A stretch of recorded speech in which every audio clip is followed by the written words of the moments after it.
Hi. So I'm going to share some different ideas for how to get our kids talking. And so I've been definitely using Listenwise the past few weeks and as we've started school. Um, as I had shared with you when we were getting ready for this presentation, the exploratory phase as you're getting used to using Listenwise and kind of onboarding students is just as important as when you're used to it and you're, kind of fluent with the tool. So I am going to share some of those experiences with all of you because it's really important to pay attention to what your students are noticing on ListenWise as well as yourself. Um, First of all, it's really important to make sure that you connect ListenWise to real life. So as I got the students ready for ListenWise this year, I explained to them what a podcast is because they've probably heard something around them now that they're all on their phones. I mean, we do have intermediate level students.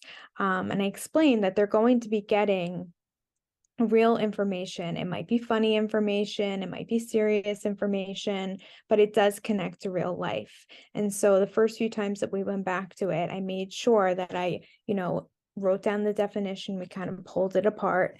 And these were students in New York, we would say they're transitioning level students, maybe a level 3 out of 5 or so. And we talked about that importance. Um, I made sure to make it fun. So I asked my students what they were curious about. What is something that they really wanted to learn about? I noticed that one of my students, when I went to go pick him up, I was getting him out of his science class. And a student that I had no idea was excited about science, I noticed that about him. So one of the first things that I assigned to him was about how snow is made because I know that he needs to focus on some of the thematic areas. And whereas I would have started with something about maybe fall and pumpkins, I decided to do snow because I know that, um, I know that we've talked about snow and that's not something that he's so used to. So I decided to do snow first. Um, Listen to a funny podcast with your students. That's another really good strategy. Um, I'm going to go back to what Dr. DiGregorio was saying about the weird news. And we were talking earlier about, did you mention the green dog earlier? Or did we talk about that privately? I think you mentioned it earlier, right? I did mention it because it's You the one did that mention sticks it. out the I don't want to most. give I don't want to give away what you were going to share about that story, but there is something that pops up about a green dog on ListenWise. And I know there's other weird news, but the green dog pops up often. I feel like my students always see it.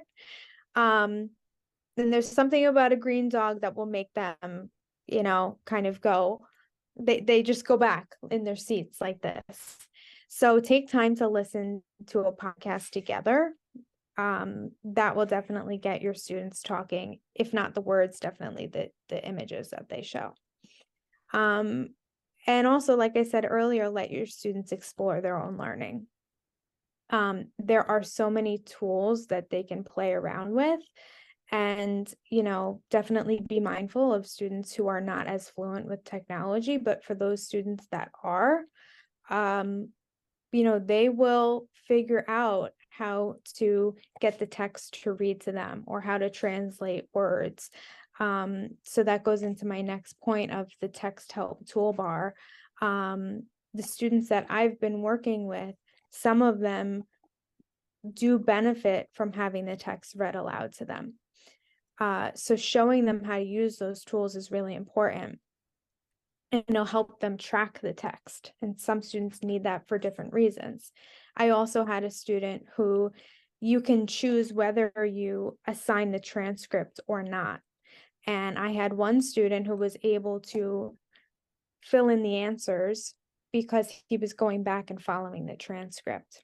Whereas another student may think that that transcript is too much. It might be better to just listen auditorily. You can also customize the settings. So here I wrote on the slide quizzes. You can modify questions for students. You can, so right away in my mind, I'm thinking I might simplify language for a student at one level versus another level. Um, you can also customize what pops up on a student's screen.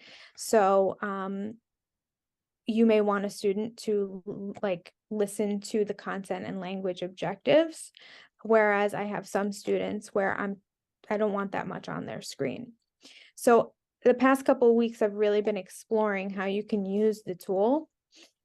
And just like we always do as teachers of English learners, you really have to get to know the individual student and decide what's going to be best for them.